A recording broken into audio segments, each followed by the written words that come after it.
Easy and Slow Storytelling with Reed Hastings.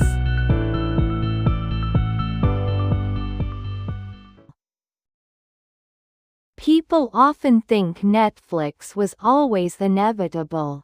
A simple idea, a smooth path, a company that just happened to win. But that story skips the most important part. Because Netflix almost didn't survive. And Reed Hastings almost gave up more than once. Reed Hastings is often described as a quiet technologist, a calm executive, a rational thinker, not the kind of founder who dominates headlines, not the kind who sells a myth about genius. But that image hides something critical. Hastings is not just an engineer. He is a relentless systems thinker. Someone obsessed with how organizations behave under pressure. And how culture shapes outcomes. In the early days, people thought Netflix was just a DVD company. A better Blockbuster. A mail-order convenience business. Faster, cheaper, more efficient. But Hastings never saw it that way. He wasn't trying to improve video rental. He was trying to redesign how entertainment is distributed. And how companies adapt to change. Reed Hastings was born in 1960. He didn't grow up dreaming of Hollywood or media empires. He studied mathematics, then joined the Peace Corps, teaching high school math in Swaziland. That experience mattered, not because it led directly to Netflix, but because it shaped how he thought about responsibility and long-term impact. Later, Hastings entered the tech world. He founded his first company, Pure Software. It grew fast. It went public. And then it collapsed under its own weight. The technology worked. The management did not. Hastings watched as bureaucracy slowed everything down. Decisions became political. Innovation died quietly. That failure left a mark.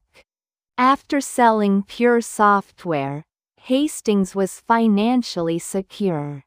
He didn't need another company. But he wanted to fix something. Not a product problem. A management problem. He wanted to build a company that could stay fast as it scaled.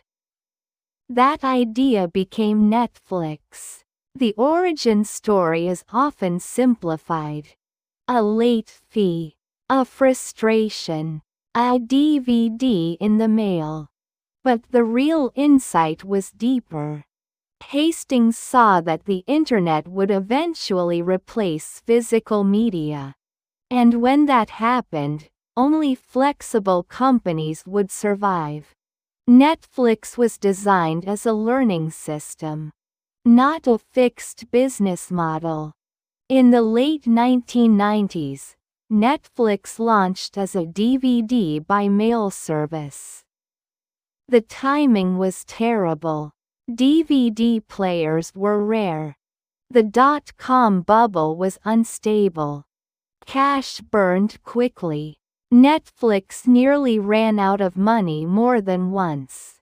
At one point, Hastings flew to Dallas. He offered to sell Netflix to Blockbuster. For $50 million. Blockbuster laughed. That moment defined the next decade. Blockbuster had scale, stores, brand power. But it was trapped. Its revenue depended on late fees. Its structure resisted change. Netflix had none of that. Only a willingness to adapt. The subscription model changed everything. No late fees, unlimited rentals, predictable revenue. But it also created pressure. Netflix had to constantly improve its recommendations, its logistics, its customer experience. Every mistake was visible. Every delay mattered. Then came the biggest decision: streaming. At the time, streaming video quality was poor. Bandwidth was limited. Studios were skeptical. Customers were confused. Even inside Netflix, many opposed the move. Streaming threatened the DVD business, the company's only source of profit. But Hastings believed waiting was more dangerous than moving early. The transition was painful. The Quickster fiasco, price changes, customer backlash, stock collapse. Netflix lost hundreds of thousands of subscribers. The media declared it finished. Analysts said Hastings had lost his judgment. But the core strategy didn't change. Streaming was inevitable. The execution just needed to catch up. This is where Hastings' philosophy became clear. He didn't optimize for short-term approval. He optimized for long-term survival. He believed most companies fail because they protect the present.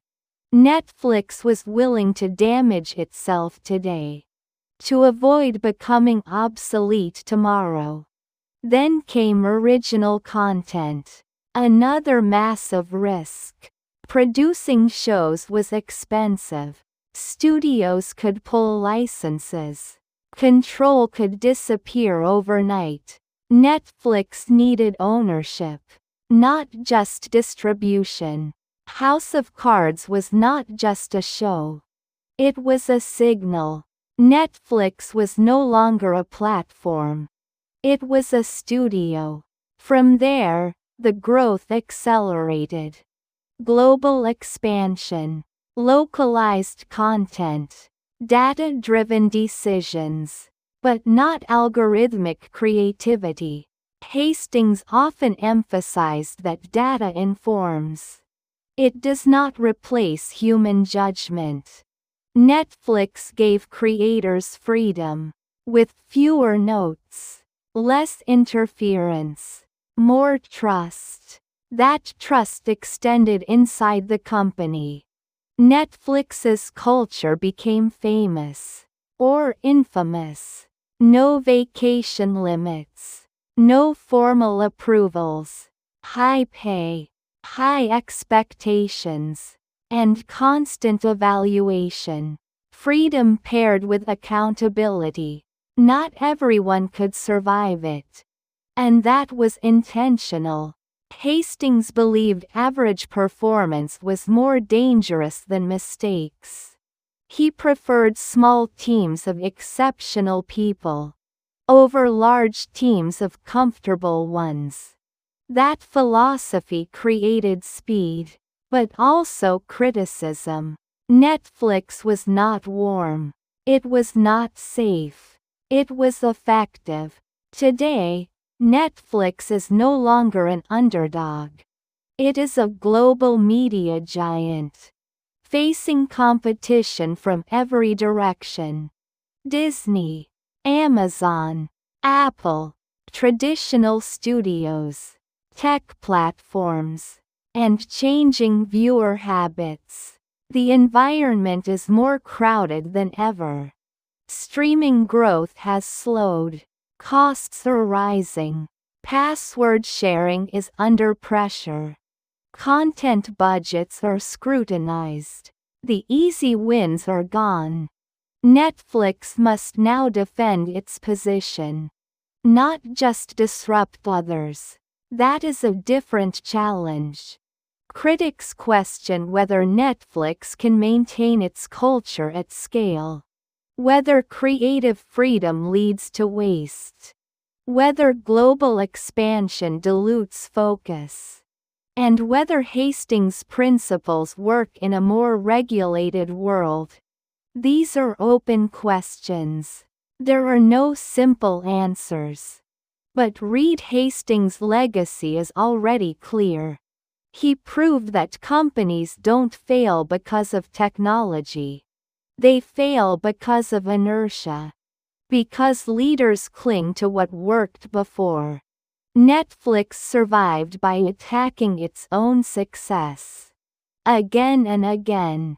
The real lesson of Reed Hastings is not about streaming, or algorithms, or entertainment. It's about courage in decision-making. The willingness to trade certainty for relevance. And the discipline to build systems that can evolve. The question now is not whether Netflix will survive. It probably will. The real question is whether other companies will learn.